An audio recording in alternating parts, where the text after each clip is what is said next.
What is up, Geeks 4x4? Today we are out here, not at the house because the construction guys are pretty close and I didn't want you guys to have to listen to all that in the background. So I apologize for the wind. We're up on the mountain a little bit, overlooking the river. I'll show you guys the view here in just a second. But today we're going to do a walk around of the Excursion. And so if you are interested in more budget-friendly content and such like that, don't forget to hit the subscribe button. Don't forget to like this video. We'll get straight to it. So today I wanted to come out and just do a walk around of the Excursion. I've never done a full walk around of it and shown you guys everything. I've shown some little things and done cold starts and things like that, but today we are going to walk you around and show you all the mods if I can remember everything. So it really looks pretty stock from the outside. If you were driving down the freeway and you saw me pass you, you wouldn't think there was that much, but there's a lot of little things that have gone into this truck. I've owned it since new. Technically, my grandpa bought it new. I was 6 at the time, and so this truck has 310,000 miles on it. It is a 7.3. It is 4-wheel drive. Second transmission. It's got a Ford Reman tow trans in it, which is what comes in like the 450s and stuff like that. Still have the stock trans cooler. It actually has trouble warming up here in the Pacific Northwest in the wintertime, and so I haven't done the bigger trans cooler, but everybody says I should, so haven't done that yet, so maybe at some point soon we'll get a video on that. Other than that, you know, I'll just go around and point out some small things on the truck, and we'll grab the camera off the tripod and start walking around. As promised, here is the view of the beautiful Wenatchee Valley that I live in. Pretty gorgeous right now with all the snow on the mountains. But here's why we're here. We're going to walk around the Excursion here. So up front, you can see, and I'm going to put a link to everything down in the description below. So you can actually fit lights behind the grill. And the stock grill, the slats work really well because it doesn't block the light. So this is a small light bar. You can actually fit a 16-inch behind the grill, and then 2 little pods off to the side. So make sure you guys can see that really well.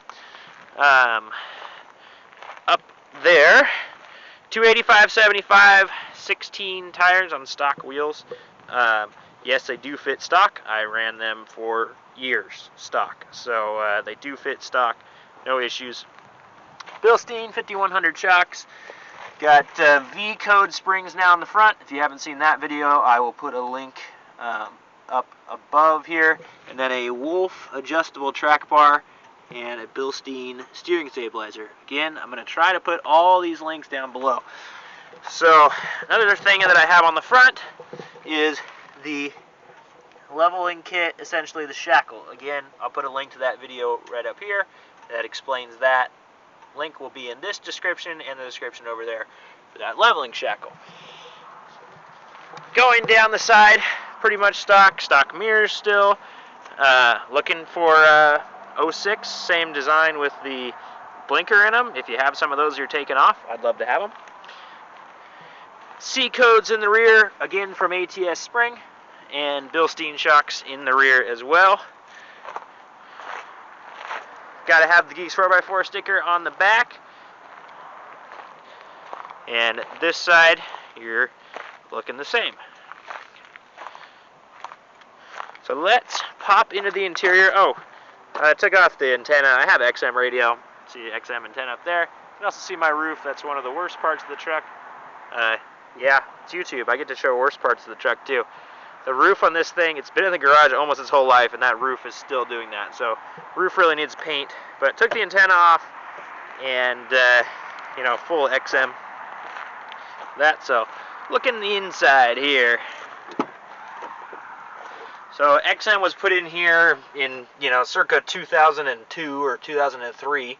So it's got the old unit. Still has, well, that's technically an 04 or 03 head unit, I believe. CD player doesn't work, as per usual. Yeah, I've got the knobs. In 02 they went to the digital, and I have the old analog odometer and gauges and stuff like that. So other than that, has Alpine speakers in the door, if I can remember right. They're Alpine, and all LED lights.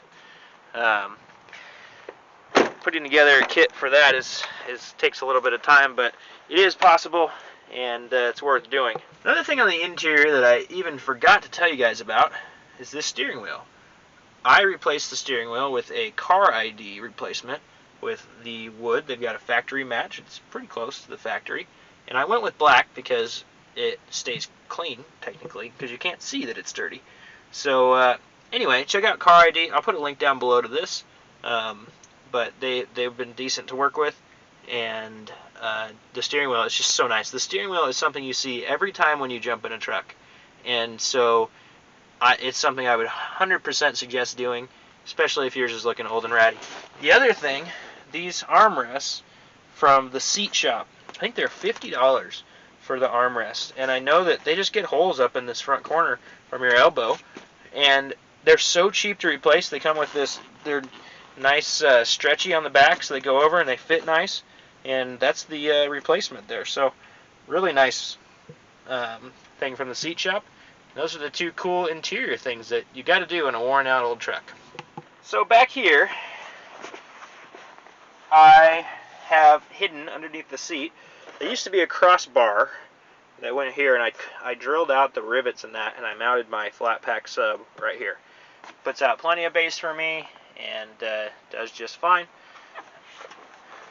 I have the Husky floor mats in this, front and rear, and then I have just a generic, like, full row one in the third row. And the WeatherTech monster mat in the back. So this is the WeatherTech. It goes up underneath that seat and actually goes all the way to the front lip. So in the back here, you see some tools. I'm getting ready to go to work here in the next couple of days. Got a 265/75 16 spare. I put my toe strap inside of this, and then this door here, which I'm sure all you Excursion guys know exists.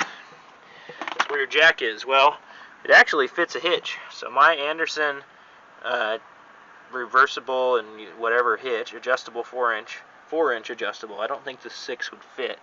Fits in here. There's actually a toe strap underneath it as well.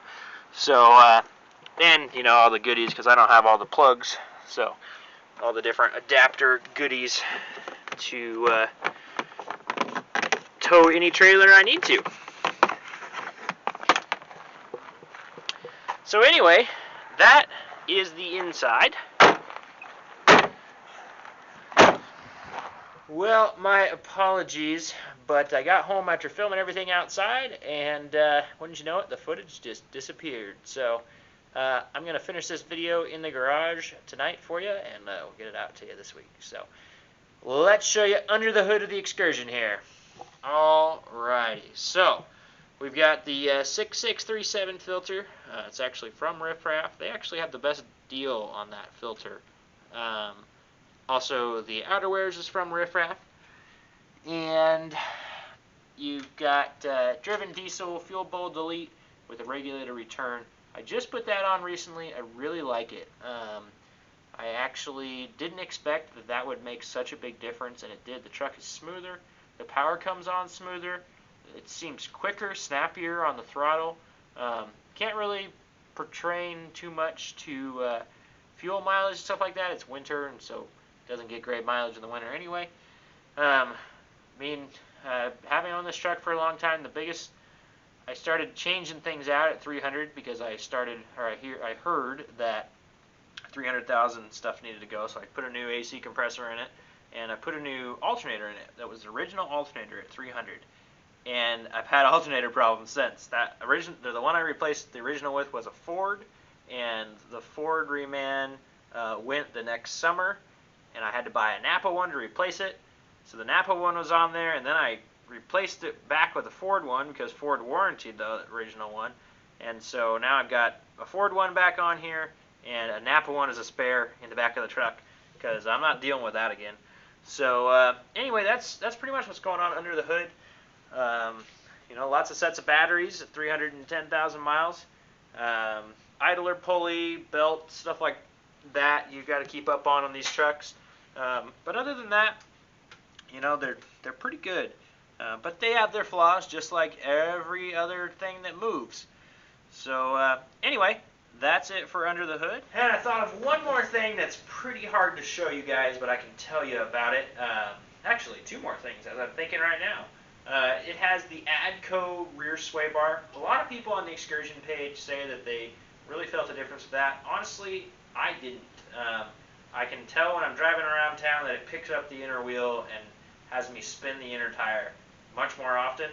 Other than that, even towing a trailer, I really don't have a big feeling of the ADCO sway bar. Maybe the Hellwig's different. I don't know. The ADCO's pretty thick.